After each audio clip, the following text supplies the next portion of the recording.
نحمده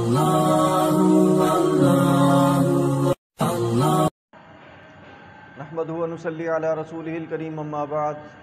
فاعوذ بالله من الشيطان الرجيم بسم الله الرحمن الرحيم قال الله تبارك وتعالى وبالوالدين احسانا ولا تقل لهما اف ولا تنهرهما وقل لهما قولا كريما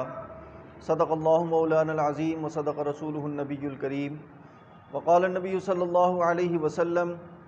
الجنة تحت اقدام الامهات او كما قال صلی اللہ علیہ وسلم۔ میرے نہایت ہی واجب الاحترام سامعین کرام، احسان نشریات کے معزز ناظرین، اللہ رب العزت نے اپنے پاک کلام کے اندر والدین کی عظمت بیان کرتے ہوئے جہاں پر اپنی توحید کا ذکر کیا، وہیں پر اس کے ساتھ والدین کی عظمت کا ذکر کیا اور فرمایا وبالوالدین احسانا، اور اپنے والدین کے ساتھ اچھا سلوک کیا کرو۔ ولا تقل لہما اف ولا تنہرہما، اور ان کو اف تک نہ کہو اور ان کو ہرگز نہ جھڑکو۔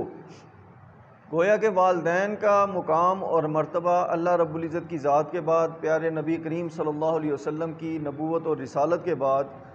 جو سب سے عظیم مرتبہ ہے وہ والدین کا ہے۔ اسی طرح سرکار دو عالم صلی اللہ علیہ وسلم نے اپنے پاک ارشادات کے اندر بے شمار مواقع پر والدین کی عظمت کے متعلق احادیث مبارکہ ارشاد فرمائیں۔ آپ صلی اللہ علیہ وسلم نے فرمایا الجنت تحت اقدام الامہات، کہ جنت ماؤں کے قدموں کے نیچے ہے۔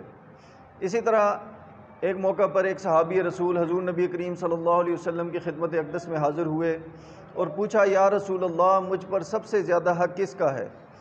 سرکار دو عالم صلی اللہ علیہ وسلم نے ارشاد فرمایا کہ تمہارے اوپر سب سے زیادہ حق تمہاری ماں کا ہے۔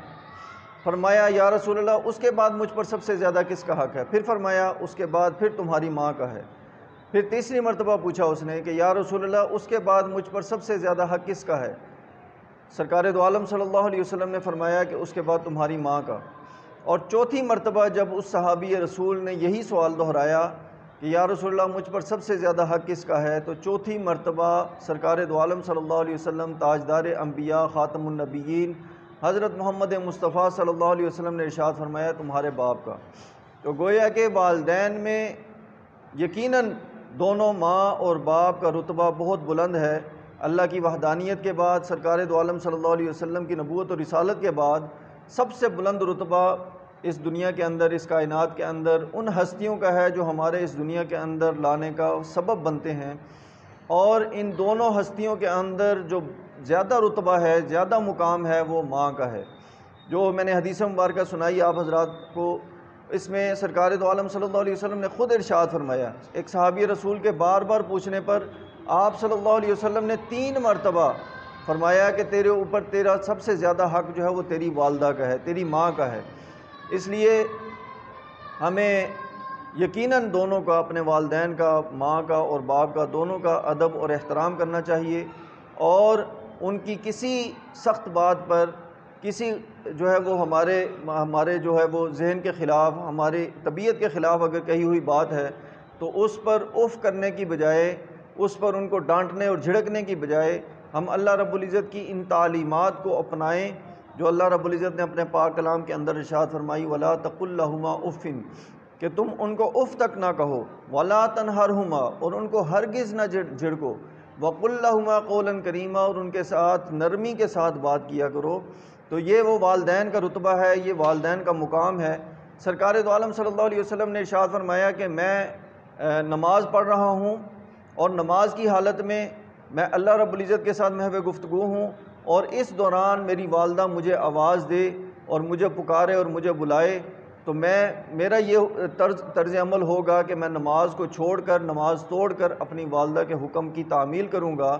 گویا کہ نماز سے بھی زیادہ اگر اہمیت ہے تو وہ والدہ کی اس پکار کی ہے جو اس نے پریشانی کے عالم میں، دکھ کے عالم میں، تکلیف کے عالم میں اپنی اولاد کو دی۔ اور ہمارے ہاں کیا ہوتا ہے کہ ہم اپنی نجی مصروفیات کی بنیاد پر، اپنی ذاتی مصروفیات کی بنیاد پر، اپنے ذاتی کاموں کو بنیاد بنا کر، بہانہ بنا کر اپنے والدین کی کہی ہوئی باتوں کو ریجیکٹ کر دیتے ہیں، والدین کی کہی ہوئی باتوں کا انکار کر دیتے ہیں۔ تو یہ انتہائی غلط اقدام ہے، غلط بات ہے۔ ہمیں ہر طور پر بہر طور پر اپنے والدین کی ہر بات کو ماننا چاہیے، خواہ وہ ہماری طبیعت کے خلاف ہو، اور سرکار دو عالم صلی اللہ علیہ وسلم کی تعلیمات بھی یہی ہیں، اللہ رب العزت کے احکامات بھی یہی ہیں۔ اللہ رب العزت سے دعا ہے کہ اللہ رب العزت ہمیں اپنے والدین کی قدر کرنے کی توفیق عطا فرمائے، اور خصوصاً بالخصوص اپنی والدہ کی،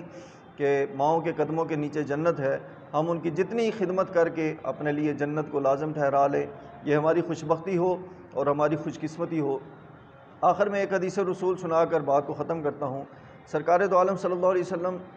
مسجد نبی شریف میں تشریف لائے، ممبر رسول پر پہلا قدم رکھا، فرمایا آمین، دوسرا قدم رکھا، پھر فرمایا آمین، تیسرا قدم رکھا، پھر فرمایا آمین۔ اور صحابہ کرام نے پوچھا یا رسول اللہ، آج ہم نے ایک عجیب طرز عمل اختیار کرتے ہوئے دیکھا، آج سے پہلے آپ نے کبھی ممبر رسول پر قدم رکھتے ہوئے آمین نہیں کہا، آج آپ نے ممبر رسول پر قدم رکھتے ہوئے آمین ارشاد فرمایا۔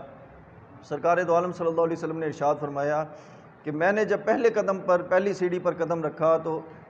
فرشتوں کے سردار جبرائیل امین تشریف لائے، اور انہوں نے کہا کہ ہلاکت ہو اس شخص کے لیے جس کو ماہ رمضان ملے اور وہ اس کے اندر اللہ کو راضی کر کے اپنے لیے جنت کو لازم نہ ٹھہرا لے۔